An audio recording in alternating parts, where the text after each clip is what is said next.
Seorang yang sudah sampai usia 40 tahun, maka Allah mengingatkan dia untuk menyiapkan 5 bekal utama sebelum dia kembali pada Allah Subhanahu wa taala. Hati-hati yang sudah sampai 40 tahun, jika Anda belum memiliki satu di antara 5 ini, Anda mesti khawatir. Karena ini peringatan dari Al-Quran. Baik, 1. Qala Rabbi auzi'ni an ashkura ni'mataka allati an'amta 'alayya wa 'ala walidayya. Amanat pertama, kata Allah, dia mesti memperbanyak doa kepada Allah Subhanahu wa taala agar dibimbing. Banyak doa agar dibimbing mensyukuri nikmat hidup,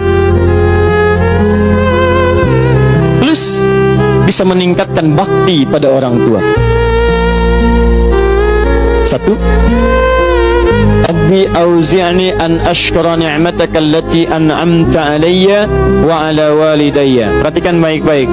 Ya Allah, mohon bimbing saya untuk selalu bisa mensyukuri segala nikmat yang telah Engkau berikan pada saya sekarang, 1, dan pada kedua orang tua saya.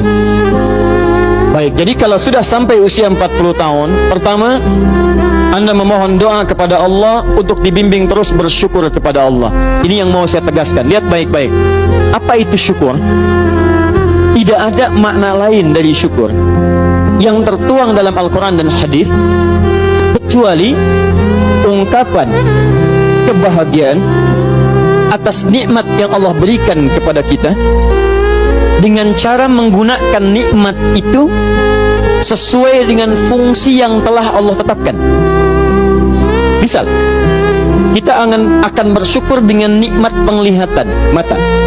Anda diberikan 40 tahun dalam hidup, mata masih bisa melihat. Bagaimana mensyukuri nikmat mata? Kalau Anda ingin syukuri nikmat mata, maka yang paling singkat, gunakan nikmat mata ini sesuai dengan peruntukan yang telah Allah tetapkan. Fungsi yang telah Allah tetapkan. Apa fungsi mata? Masih ingat? Melihat yang baik-baik. Quran surah ke-24 ayat 30 untuk laki-laki, ayat 31 untuk perempuan.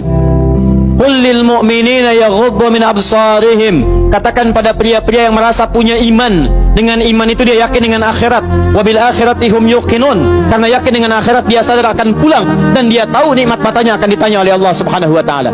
Katakan pada pria-pria yang yakin bahwa matanya akan ditanya oleh Allah. Quran surah ke-17 ayat 36. Innas sam'a wal basara wal fuada kullu ulaika kana anhu mas'ula. Setiap pendengaran Anda, penglihatan Anda, plus apa yang Anda fikirkan, satu saat akan ditanya, dipertanggungjawabkan di hadapan Allah Subhanahu wa taala. Karena itu kata Allah, katakan pada orang-orang yang yakin dengan itu semua, ghuddu min absarihim, matanya hanya boleh melihat yang baik-baik saja. Yang tidak baik, palingkan. Ibu juga sama, ayat 31-nya. Wa kullil mu'minati yaghdudna min absarihinna. Katakan pada perempuan yang merasa yakin dengan Allah, yakin akan pulang, yakin akan ditanya, matanya hanya boleh melihat yang baik-baik saja menurut Allah. Yang tidak baik, palingkan. Di ghaddul basar itu bukan nggak boleh lihat, Pak. Ghaddul basar itu silahkan lihat, tapi ketika yang dilihat tidak baik menurut Allah, maka palingkan dari itu semua. Ini tidak tepat, teman-teman sekalian.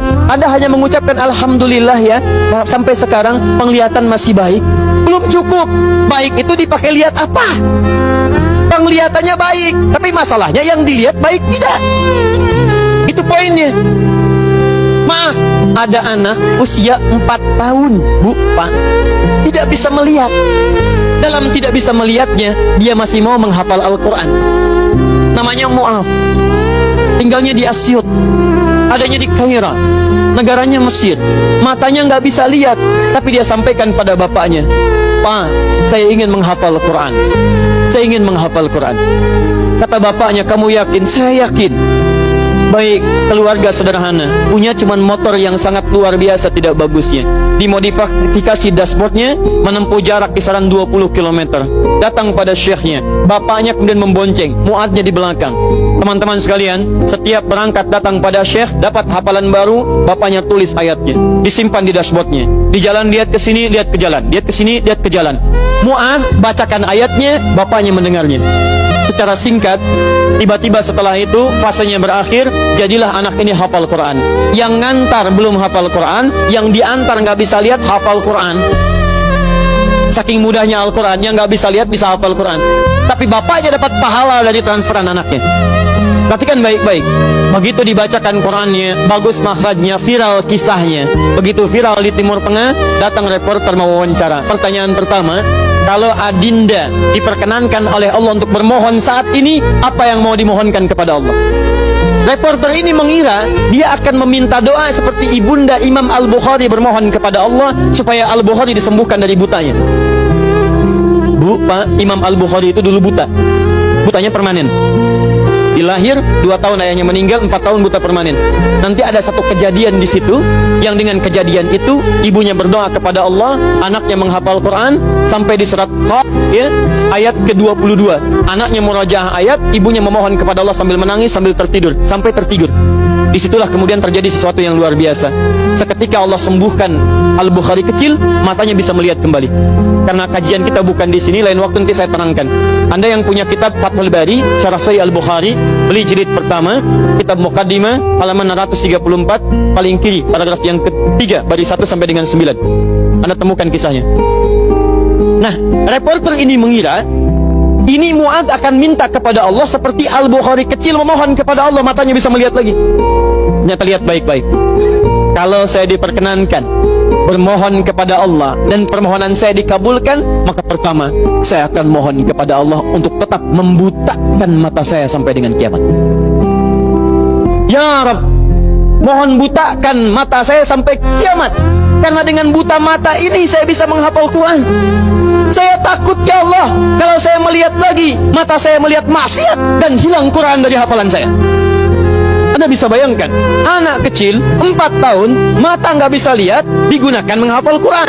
Dan dia takut kalau melihat matanya dipakai maksiat. Antum dikasih 40 tahun, 40 tahun, lebih daripada 4 tahun, lebih dari 14 tahun, Anda sampai 40 tahun, dipakai mata, dipakai apa mata Anda sampai dengan hari ini? Berapa maksiat yang telah Anda kumpulkan dari mata Anda itu? Mungkin wajar, jangankan hafal, baca masih sulit, lihat mushaf masih enggan, membaca masih susah. Kalau Anda sulit berhadapan dengan Al-Quran dalam pandangan Anda, tanyakan pada diri Anda, dipakai maksiat apa mata ini selama ini?